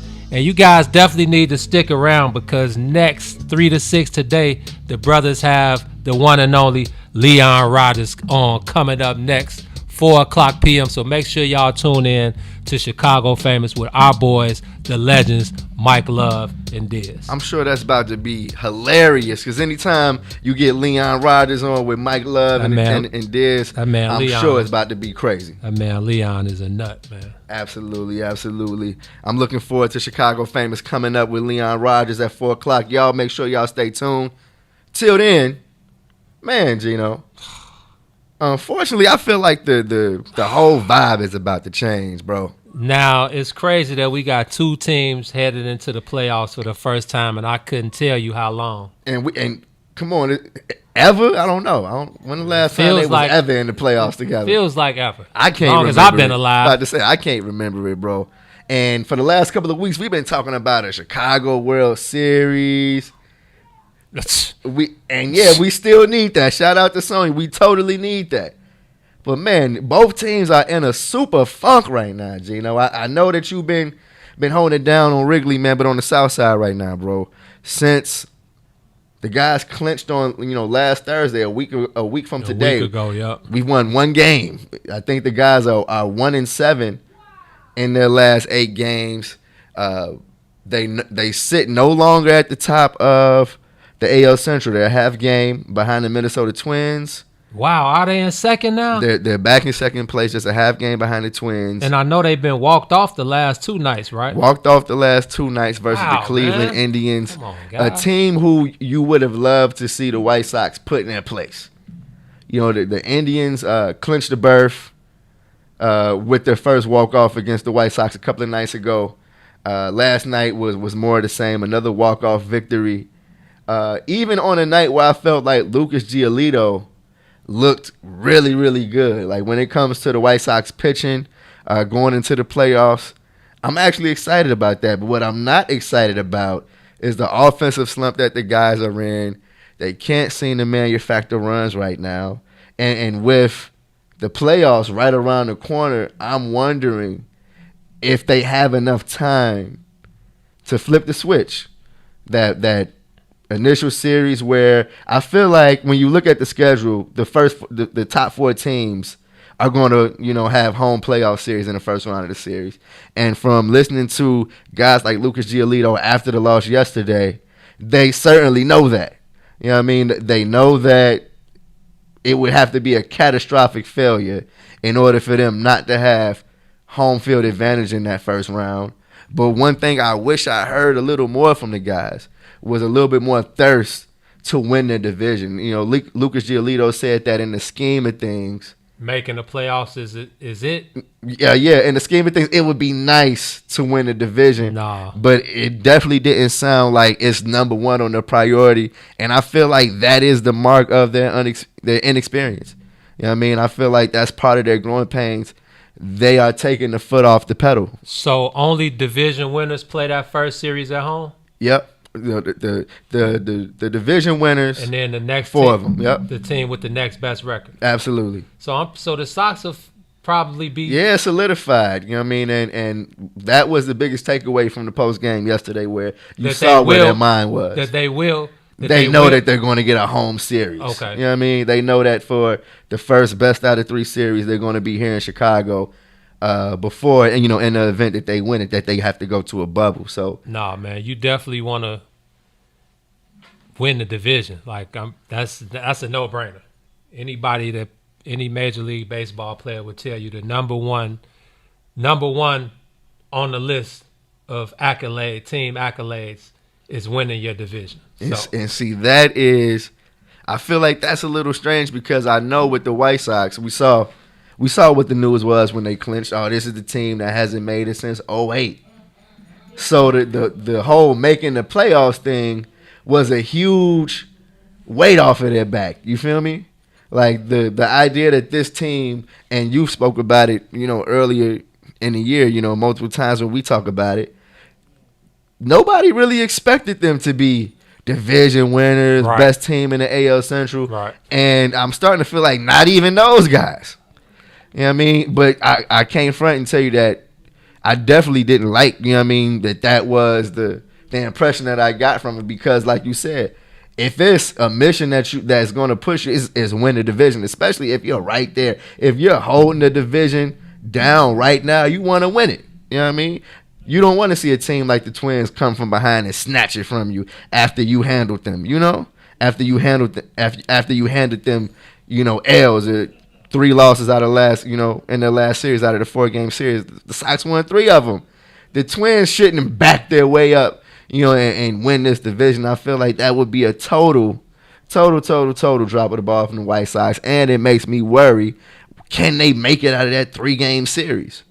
Yeah, because we all know that, you know, this is a season like none other, but like Rodney Harris just said, the White Sox need some inspiration. And I mean, it's tough. If you know, you've covered the team all year. I covered the Cubs all year. We've heard everything going on around the league, and everybody, you know, there are a number of players who say it's just a tough thing to do. It's a tough mental space to keep. Now, we already know how much of this game is mental. If you off your game just a little bit mentally, that could take your whole game down the drain. So it's a tough focus. But again, that's why these guys are professional. That's why they're getting paid the big bucks, and that's why they, you know, go through spring training. And these guys have played all of these guys have played a lot of baseball in their lifetimes. So like Rodney said, they need some inspiration. I don't know where they're gonna get it from, but when I see a guy like Luis Robert who's struggled for the last month, and like you said, when big people have hit me and said that he needs to go down to the minors. Just for there's no minors this year, so he can't be sent down. He needs to go to the alternate site for a minute. No. But yeah, I feel like Luis Robert is a great example of the kind of funk that these guys are in. I saw a tweet that said he's hitting less than 100 in the month of September. But, we saw Frank Thomas make the comments. He's been planted in that 7th spot. I would personally love to see him get a hit. Yes, I want to see him at least make contact with the ball. But at the same time, I feel like his manager needs to have his back a little stronger. It's like, why doesn't he have that cushion of being between Eloy and Jose Abreu? You know what I mean? Why is he down there in the 7th spot where he has no protection, pitchers just throw him off speed stuff and not lose any sleep over Luis Robert, the way he's swinging the bat. You know what I mean? So I would like to see more of that. You know what I mean? But at the same time, like I said, I just would like to see him get some kind of contact, and that's what we haven't seen from him. It's tough, man. It's tough. This is a part of the season. I mean, this is his rookie season, so these are things that he's never encountered. Facts. And baseball is a failure. Is a sport of failure. Absolutely. So any player who says they've never failed is a lie. But again, this is new territory that Luis Robert has entered. So it's all about having guys like Jose Abreu, Yasmani Grandal, and people who have experience to kind of be able to lean on. Facts. Not necessarily take it so seriously. It's like, hey man, the saying, and it's not just my saying. This is a saying in baseball. All it takes is one. It takes one swing. It takes one at bat. It takes one game for the pendulum to swing. So I'm with you. Hopefully, Luis can turn it around in this next. It's only one series left. Exactly. Speaking of inspiration, right around the corner tomorrow starts the first of 3 versus the Cubs. If it's any kind of way that the White Sox needed inspiration, I'm sure they're happy to see the Cubs.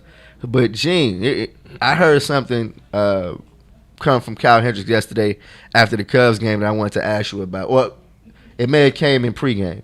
He said that it felt extremely funny for him. That was postgame, yeah. He said he couldn't believe that the season was ending because it felt like for him that he was just getting started. You know what I mean? Because I feel like the regular routine, 60 games in, that's when, okay, it's like, I'm in the groove. I done found something this year. Let me go ahead and spread it out. But now these guys have to get in postseason mode.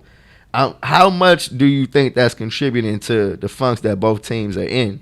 I think it plays a big part in it because especially from a pitcher standpoint, because like Kyle said, 8, 9, 10 starts in, that's like a third of the way. So your body and your mind, after you've done this for so many years, I'm pretty sure it gets used to this time of season and the number of games. True enough, now it's still the same part of the season because going into October, whether it's 60 games or 162, it's playoff baseball once October starts. But as far as your body and your mind is concerned in the way that you've been ramped up the last couple of years, it's only 10 starts in. So it definitely feels like you're just getting started because halfway through the season is when guys usually go through slumps.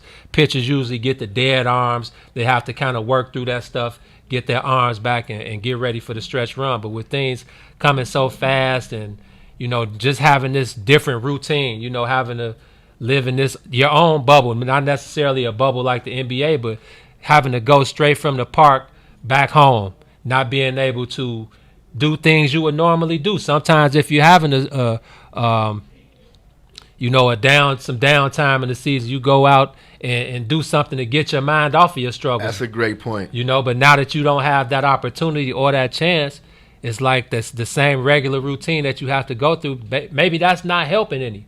But at the same time, every player, every team, every coach, every manager, they're all going through the same things. And somehow you got to find a way because just like the White Sox, the Cubs have struggled mightily too. I'm not sure.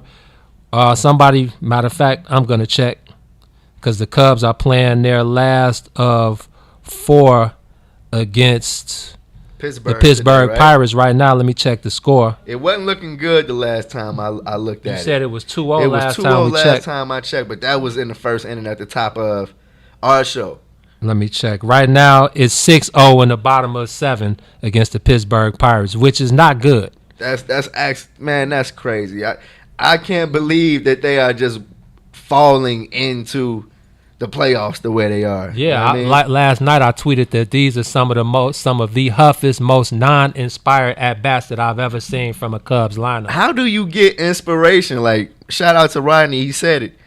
Both teams look like they need some inspiration. How do you find it in a year like you said? It's not like I can go out and get it in after a big hit. I can't celebrate the way I want to celebrate. How do I find inspiration when everything is really kind of new? You either have to lean on your veteran players like Jason Hayward, John Lester, Anthony Rizzo, or you just have to find that in self. And I do think those guys, again, I say it all the time, having the championship background, the characteristics being making the playoffs 5 of the last 6 years, basically seeing every part of baseball that there is to see. I do think that they have it in them, but like we just said, it's only one series left, and now ain't the time to be going into the playoffs struggling, man. Period. So I saw David Ross, the guys, we had, it's crazy. We all had our Zoom calls today. Flows with the Bears, you with the Bulls, and me with the Cubs. The vision, I had to go ahead and shout out the man upstairs. The vision is coming together. It's a beautiful thing to see us all working on our beats at the same time. So yeah. But David Ross said something interesting because they kept asking him, like, are you worried? And he said worried isn't the word. But exactly, I'm thinking to myself, like, now come on, Rossi. Now I done held you down all year. You are making the playoffs as a first time manager. You guys started off hot, so the lull of the last maybe 15 or 20 games, it's been big.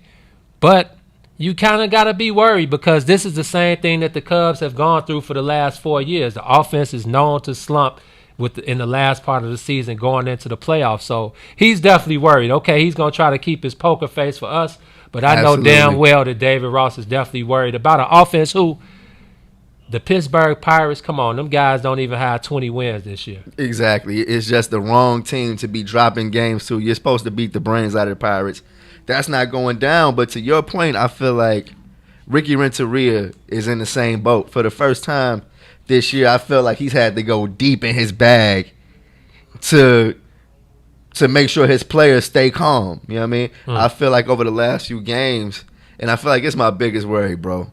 Frustration is setting in with the young players, man. How can it not, though? When you're entering new territory you've never entered before, and you don't have guys. Okay, Jose is a vet, but he's never been there. This is new territory for everybody on the team except Dallas Keuchel, and he's going to only be on the field every 5 days. Period. So, man, it's going to take a lot. I think this is where it shows. This is where Ricky will be able to show some of his makeup, and hopefully he can get something across to those guys to let them know that, okay, yeah, we may have exceeded expectations, but we're here now. And something you always allude to. Hey, man, this could be your only year. This is baseball. Period. You never know what's going to happen. This ain't the NFL. This ain't the NBA. You saw the White Sox brought up and will put Andrew Vaughn on their list of available players. Exactly. He hasn't played a lick of Major League Baseball, but it goes to your point. You may not get this chance again. It is all hands on deck.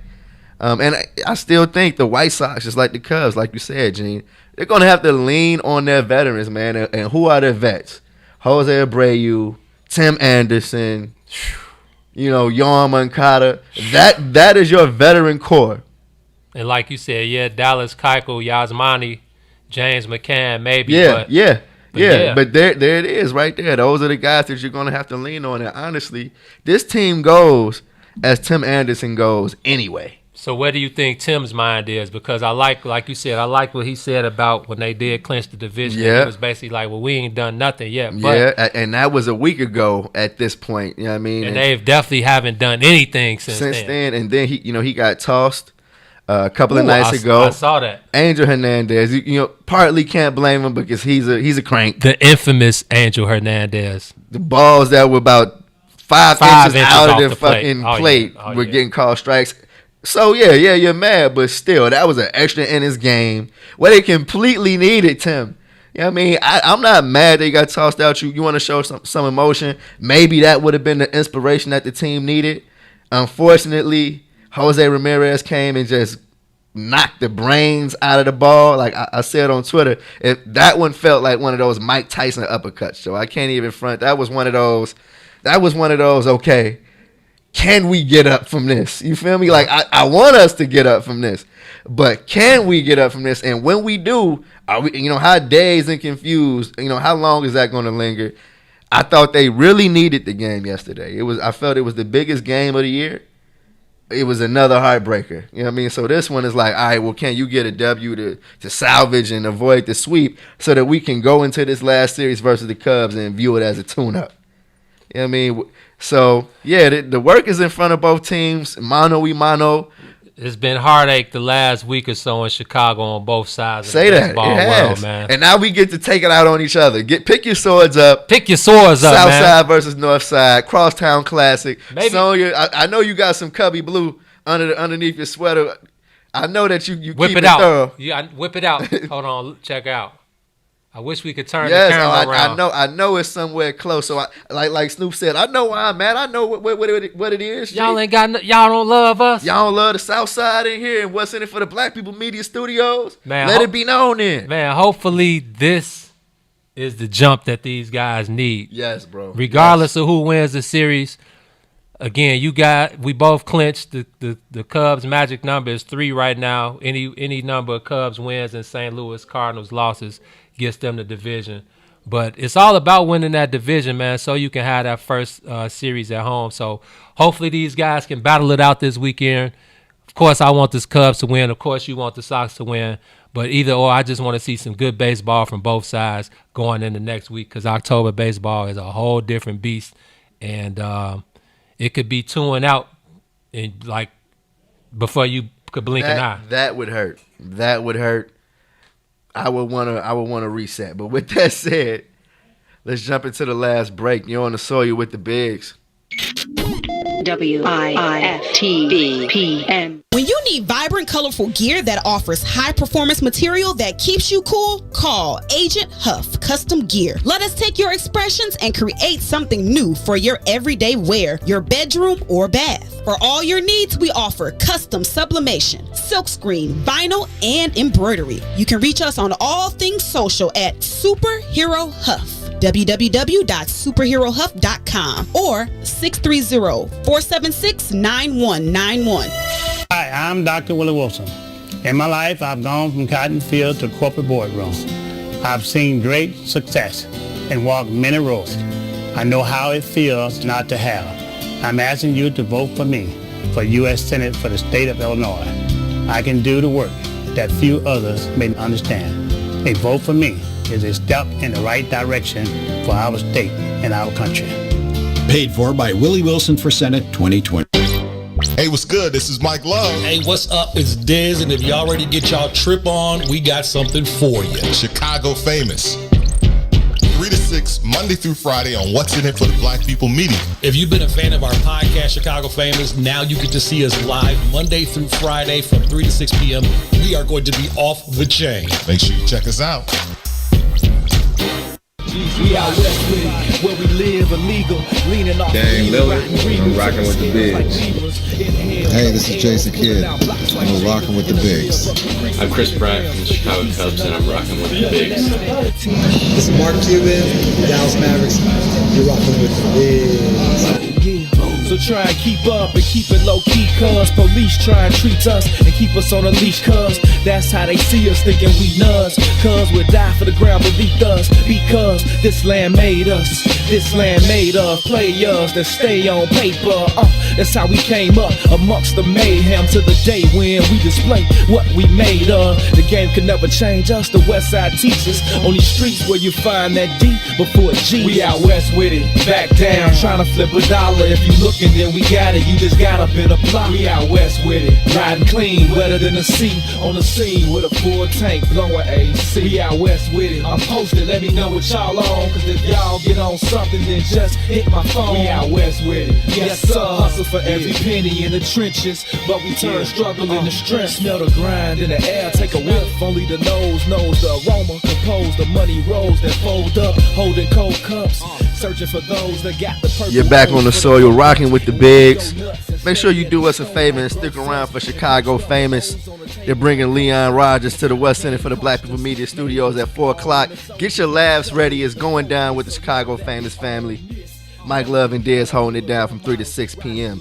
every day. Hey, Esco, let us hit the volume a little bit on that. You got to know that it's impossible to stop our flow. We've seen it all from watching cops reload 30s a dro while drinking the night away until the block got slow. You'll know as soon as you see us, we the ones laid back in the cut. My demeanor seems to always get me up. We out west with it, back down, trying to flip a dollar. If you looking, then we got it. You just got a bit of block. I see now we're going to have to get a live performance from Mick up in here, bro. It's only right we bring him in and let him bless our mics and set them on fire live, right? Hey, man. We need to set that up. Yeah, we need to. Let's expand what's in it for the Black People Media. Let's expand the show a little bit. Turn this into Rap City, the basement, real quick. McIntosh, man, you hear your boy T say he needs you on board, man. He was in. I see he rewatched the other night. I saw him chime in on a couple of comments. Yes, sir. Hey, it's only Mick does. You know he's going to keep it real with us and jump in on the conversation. It's only right. Shout out to ML, the great McIntosh, Mick Luda, a.k.a. MLski. Yes, sir, man. Hey, I know you got stories and tracks y'all been sitting on. I still need all of that. So I know you busy tonight. We'll get together again and we'll talk music. We just gonna continue to lace Esco so she can let the world know. Yeah, absolutely. You getting blessed back there. But man, Gail Sayers, brother. Man, definitely. I feel like it's speaking of legends, right? Ooh, speaking of legends, one of the most, pure legends, man. You talking about when football was football, he was, as graceful as they come. And of course, all I know are the highlights. But man, I actually went down a rabbit hole last night of some Gail Sayers highlights, and oh my God, out of control. Oh my God, just one of the smoothest, silkiest runners that I've seen. And that number 40, of course, is etched in every Bears fan's head. It's 34, then it's 40. The youngest NFL Hall of Fame inductee ever, man. Yeah, man. I saw a tweet that stood out to me. They said, sometimes the greatest, sometimes their light doesn't shine the longest, but the brightest. And I feel like that completely describes Gail Sayers. One of the first things I learned about him, is that how early his career ended. Definitely. And then, of course, I learned about Brian's song and the relationship between him and Brian Piccolo. Billy D. Williams played the man in a movie. Come on, G. Wicked. How smooth does it get? So last offseason, the Bears were celebrating 100 years of Chicago Bears football, and they had the big convention out in Rosemont that I was able to cover with our photographer at the time, our boy Alan Pan. Alan Pan, what up, Al? So, of course, you know how I get down. I'm having him break all the rules, go past barricades. Forget what they tell you, man. Do you. We walking past security because we need these shots, right? So we end up right on the edge of the stage behind the curtain when Mike Singletary was escorting Gail Sayers to the to the stage. And we were able to get some amazing shots of him in his current state. And I didn't share them because...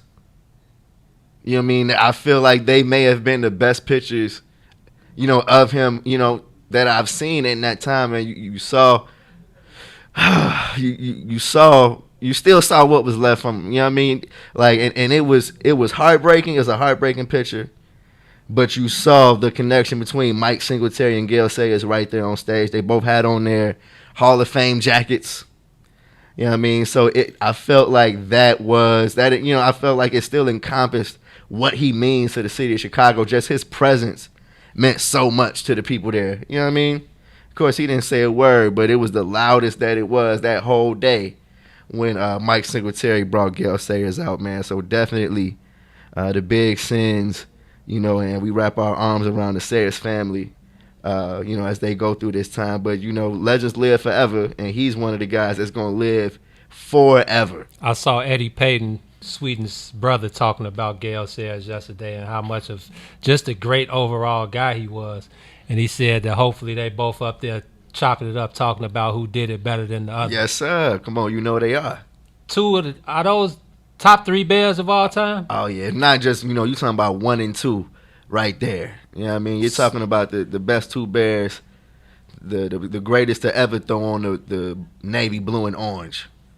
Shout out to the Sayers family. Much love to the one and only Gale Sayers, man. One of the all-time great athletes and all-time great people, man. Come on, man. We got a few minutes. We gotta get a few minutes of some wrestling talk in, man, because I know your childhood took a hit. Me and my bro used to, you know, take turns on who was gonna be Animal or Hulk, man. Shout out to the Legion of Doom. The LOD, man. They were, bruh.